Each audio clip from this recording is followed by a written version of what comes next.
What's good, my G's? Your boy Snow, Ignorant Gamers in the house. How you doing? How you living? How you gaming? Of course, if you don't already know, G stands for Gamers. Want to get right into this video. This is a Forza Horizon 3 impressions video. My boy UNCLE RZA is coming with the review very shortly. First off, want to give a shout out to everybody who's been subscribed, everyone who's been hitting me up as of late. I know you guys have seen some videos on the other side. Don't worry, we're still here at Ignorant Gamers. Lifestyles Defined is our brother, sibling, older sibling channel. So, you know, we only do what makes sense.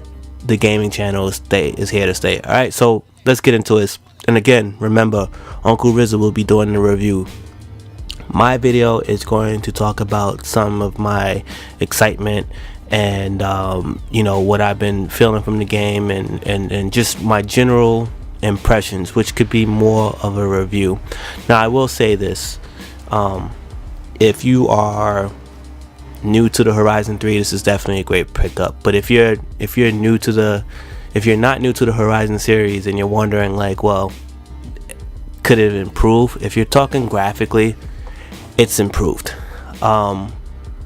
It's a very visually stunning game, and do not be fooled by the bullshit you saw in the demo.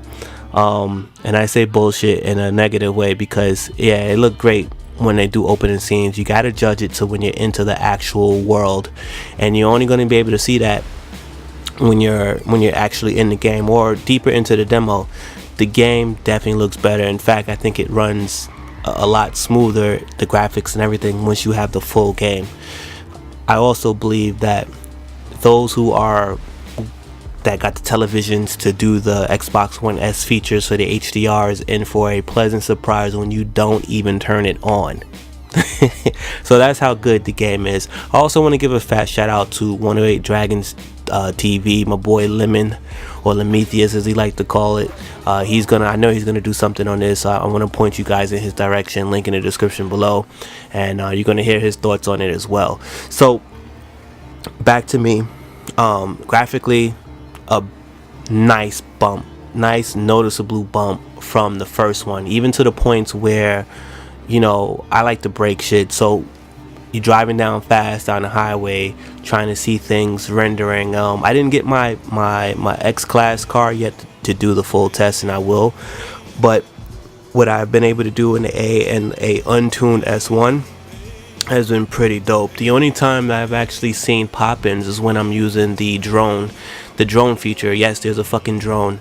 So the drone has been the only way I've seen pop-ins dealing with trees and shit. Nothing dealing with on the field or track. Track is what the issues that we had on Forza Horizon 2. Now, as far as the campaign goes, it's a little different this time around because in some of these championship races, you can create your own road to that because you're the boss in this one. Now, I didn't really play with it too much in a demo because I wasn't trying to burn myself out, but I've actually done it here, and you know, it's pretty cool because you could be doing a series of races. Even if you know what the races are, you can just switch up what car you want to use. Instead of using the Dune Buggy, you could use the Halo Warthog, you get what I'm saying? Or you could use the BMWs for something specific, and you know, that's pretty dope. Also, I love the fact that, well, I'm still mixing the air, but the more I'm playing, the more I'm starting to love it, is that if you start a championship race, in between the championship race, you can actually change your car. And change your car doesn't mean it have to be in the same class. You can actually swap up, from what I'm understanding that it allowed me to do. So that's pretty cool. And I want to go back to creating races. You could do, I think it's 3, 4, 6. I think I put it as high as 6. You might be able to do more, and you can extend it to other parts of the map. I think that's pretty dope. Now, speaking about the map, I also want to say that I know they're saying it's larger. I don't feel like it's larger. I still feel like I had way more going on with Horizon 2. Well, not way more, I just felt like I had more going on with Horizon 2 in terms of driving distance and driver variability. I don't even know if that's correct, but I just felt like I had more terrain. However, the maps on this game is a large scale. And Ramon pointed out to me when we were playing a demo, you know, the ability to go there, the ability to, you know, drive up closer onto houses and stuff like that, that's pretty fucking cool. You know, the other thing I want to talk about is the perk system, and they've added some things into the perk system that I really don't feel like it should be in there. Like, for instance, we in Horizon 2 we used to take photos and we get money that way. Well, you can still do it in Horizon 3, but now it's in the perk system, so you have to spend your skill points in order to make that active. It makes sense. It does make sense. It was just a little confusing to me until I was sitting there reading each skill skill for skill what it was doing. And it had some other things in there. I think it's like 3 or 4 buckets that's going on. Speaking about buckets, the bucket list also allows you to create blueprints for your own bucket list activities, and both features, the one for championship race and for the buckets, you can share, and you can actually browse others that people have done. You can even name them and set the time and the date for both the championship races and for the bucket list. I thought that was pretty cool. The music, I never really too much care about the music. Now they have the Block Party one, which tends to play a little bit more hip-hop, but I like the sounds of the game, so I don't really care about the music. I'm not really listening to it after the demo, and I barely listen to it in the demo. However, I did play the other tracks today from the other genres, and I think it's a nice mix for everyone to feel included. If you happen to have a Groove account, which they do give you a 14-day trial that isn't tied to a credit card or nothing, you can take full advantage of uploading your music to basically you know, hear your music in the game. So that's a cool feature for those who will do it. On top of the music, they have these skill songs, which I haven't had a chance to do because I have the music off, which is a slick way of trying to make you put the music on for other reasons. But my boy Black Silk, shout out to Black Silk, did it, and they was giving him some type of buffs or buffers or increase depending on what he was doing while he was doing his races and driving in the world. So that was pretty cool. I feel like my most hated thing in this game is the dune buggies. Not the dune buggies, the off-road shit.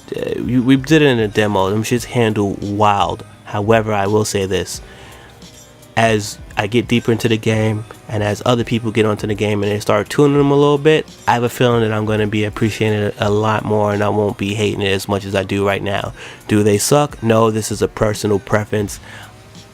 I'm not feeling them right now. Them shits are super wild. Shout out to the Halo Warthog, by the way. That shit is, whoever tuned that shit, thank you. You know, what else could I say about the game? Again, I had the game since the 23rd. I think it's the 23rd, and that was basically because I bought the Ultimate Edition. I enjoyed Forza Horizon 2 so much that I was like, you know what, let me just get the Ultimate Edition for this one, and you know, it's been great so far. I've already, you know, got the roads. I'm tracking down other events right now. And speaking of events, you know, when you go to the festival where you buy your cars and shit at, I like the fact that you can, when you do you have to do upgrades per one you get set. So remember when we was in Nice in the last one, when you set it up, you did the road trip there, and then you do that. So imagine you do a couple races, you win fans, because this game is built on fans.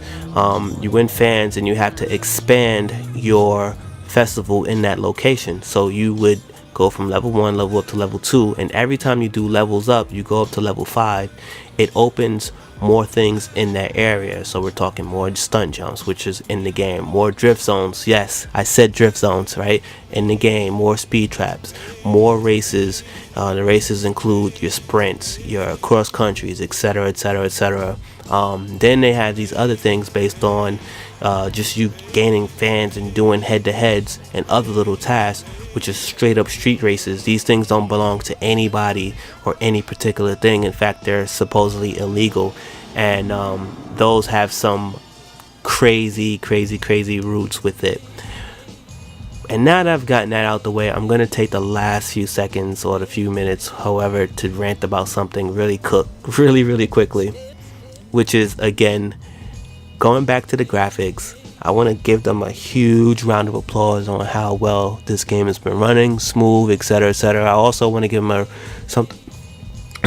round of applause on something very technical, which is the seamless play between co-op and your friends during the campaign. I thought that was pretty dope. The only thing I didn't get, which is because when you're first starting out it is a little bit confusing, is that when you're playing the game and then you invite your friend in to do a championship, if y'all start championships and he leave in the middle of it, you cannot continue unless you have someone else in, and it throws you off from your championship that you was doing if you didn't finish that one before that. So you have to start a new championship, and it erases your progress on it. So if it was 4 races, you did 3, and your boy leave and you can't get no one in, then you decide to play by yourself, you just wasted 3 races. You still got your money, but you didn't count the championship. With that said, I want to talk about the skies. Graphically, the fucking skies. Morning, sun, noon, night, dawn, after rain, whatever, it doesn't matter. But the skies through, even at night, because it gets pitch black at night, but those Australian skies are fucking beautiful. And you know, when they said what they said at the E3 stage and one other stage, and they was talking about, you know, the amount of resources they put out in Australia for the year to record the skies and blah blah blah blah, and you seen it in the demo, you seen it in their visual demo, but as you're playing the actual game, you don't really get it until you're playing the actual game. It looked dope to us in the demo, and I'm sorry we didn't, well, RZA did a demo review, but the actual game, it seems like it's bumped up a little bit more, and you get to see a little bit more flexibility with the weather, and it's fucking dope. I don't really care to emphasize on graphics, but I do want to say that because they singled that out, I wanted to elaborate on that. And I don't know if it's money well spent or if they'll ever make that money back if it was only for this video game, but I do want to say that they did a damn good job. Whether they ever make that money back or not, they did an excellent fucking job, and I'm sure it's going to be something that gets overlooked. Now, as far as everything else, shit's dope. Whatever you liked in Forza Horizon 2 is here, and it's better in Forza Horizon 3. I won't say Forza Horizon, I'm not feeling that it's a Forza Horizon 2.5. I actually feel like this is a full-fledged 3. My only gripe right now, outside of everything that I've mentioned, is something that's just been a personal preference for me, is with the clubs. Right now, we have the same issue that we had in Horizon 2, which is you don't know who in the clubs are on, so it's kind of hard to rally up the part. Like, you don't have great enough community tools as of right now. Maybe they'll patch it in later, maybe not, but as of right now, the community tools for that is the same, actually below basic shit, because we have new basic, is below basic shit that we've had in the last game. And you know, I was kind of hoping that they would have helped figure that out. Now, with me talking, and I'm gonna wrap it up after this, I'm sorry, I'm doing this straight off the head, raw, giving it to you as I've been waiting to talk about this for a while, including the demo. I had a lot of questions from the demo, so that's why I didn't do a video on it. I got tons of footage, never released it. But I want to say this: there are a super dope thing about when you doing your own festivals and stuff like that. Forget about the sharing and all this other stuff, but when you do your festivals, make sure you check in the trending section, because the trending section, if you don't want to spend no money, sometimes there's free cars in there, and you can get your cars. And if you own the Forza game, you don't have the Forza app on your Xbox, you need to do that, because that's free money across all the Forza games that are eligible for it.